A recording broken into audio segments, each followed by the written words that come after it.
said, what do you really want to do with your life? And I said, oh, I always wanted to fly, really. If you can do that, pat your head and rub your stomach at the same time, you can probably fly helicopters. I was wrong. Well, I'm never going to be a pilot. I'm still here, so I guess I did something right. What advice would I give? I would just say, go for it.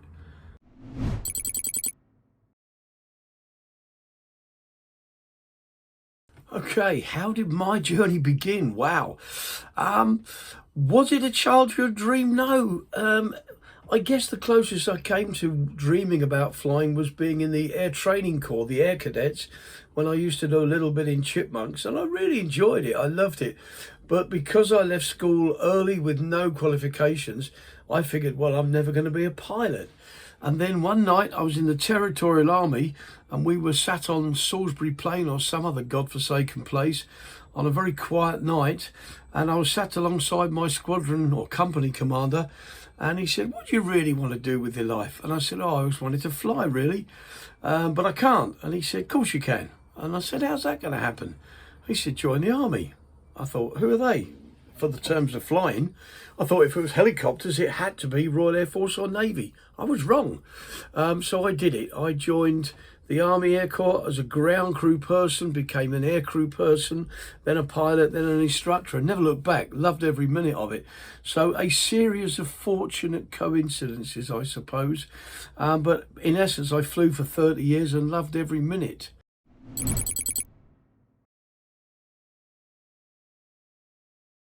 Most critical skills and knowledge. I guess it's the ability to chew gum and tap dance in the bath at the same time. Only joking. It's all about coordination with helicopters. If you can do that, pat your head and rub your stomach at the same time, you can probably fly helicopters. But you can teach a monkey to fly with enough bananas. What did I get most out of it? I guess the ability to think on my feet. And when you're flying low level, high speed, in a battlefield environment, then you've got to be on your toes, I suppose.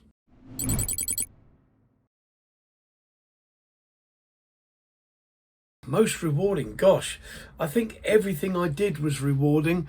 I now view my ground instructing job, which by the way I love, I've been doing for 10 years now, and it motivates me all the time. 3 decades of flying, 1 decade of ground school, and I still haven't lost the attraction. I haven't lost the magic of it, okay? It still fires my rockets. When I get that light bulb moment in class and somebody looks at me and goes, I get that now and I didn't before. Wow.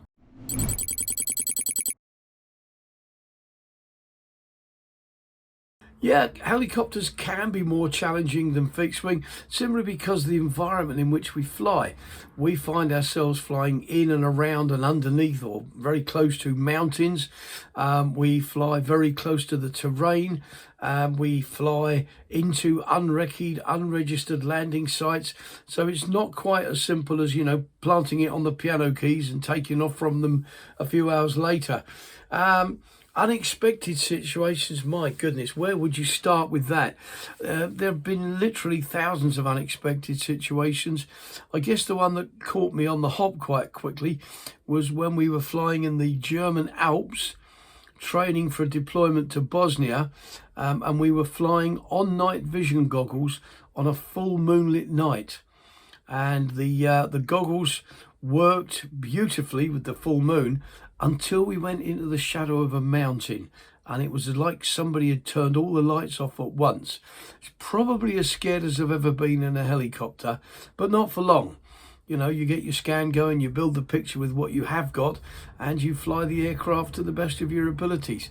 I'm still here, so I guess I did something right.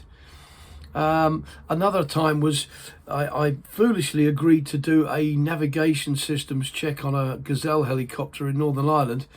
And they said, can you do it at night? I said, yeah, sure. It only involves flying a triangular route and checking the error distances on it. So yeah. And I had an engineer with me in the left-hand seat recording all the data. And we flew straight up north to Port Rush. And we went over the tip of Port Rush where it hits the ocean there. And as we go over the top, we did a fix, a double slew up and an enter on the nav computer, at which point I looked up and the world had gone black. Port Rush was now behind me. All I had in front of me was a cloud-covered sky and a sea and no visible horizon. I very quickly reverted to instruments on that occasion, and it was the longest straight one turn I've ever flown in my life. I didn't do that one again.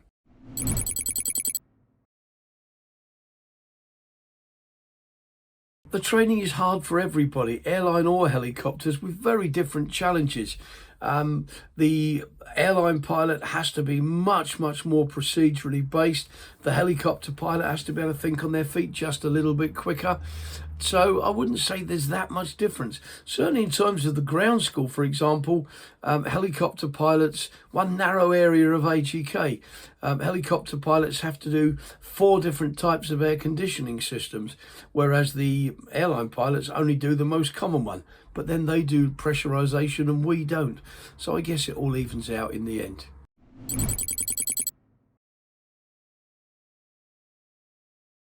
What advice would I give? I would just say go for it. You'll never regret it. You'll never regret going down the ATPL route. What I would say is if you're going for a CPLH, don't bother sitting the CPLH exams. Sit the highest level of exam and you'll never take another exam in your life. I know somebody who's head of training at a helicopter flight school, and she only did the CPL licenses, the CPLH exams. So she's a CPLH holder. If she wanted to go and get a job flying as a captain on the North Sea, she'd have to do all 13 exams again. Who needs that much pain? So go for the highest license, go for the ATPLH ground school, and you'll never sit another exam.